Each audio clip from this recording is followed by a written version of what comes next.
kami mewakili dari pemerintah Kabupaten.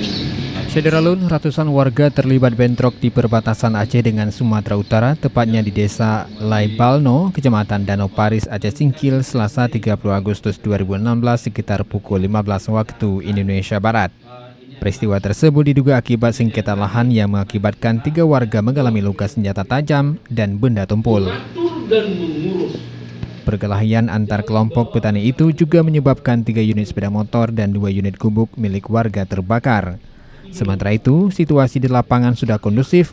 Aparat keamanan melakukan penjagaan di lokasi bentrokan massa. Menyangkut tapal batas saya katakan tadi, itu urusan pemerintah atas. Menyangkut dengan alasan ada tata cara, ada mekanisme yang harus kita lalui dan kita ikuti sesuai dengan syarat-syarat yang kita. Untuk antisipasi, rencananya Polres Aceh Singkil nanti membuat pos pemantauan di sengketa lahan. Kita sudah koordinasi dengan Polres Aceh Singkil. Kita mengimbau masyarakat tidak merugikan diri sendiri dengan melakukan tindakan yang di luar hukum, anarkis misalnya. Dari Singkil, Dede Rosadi, Serambi TV.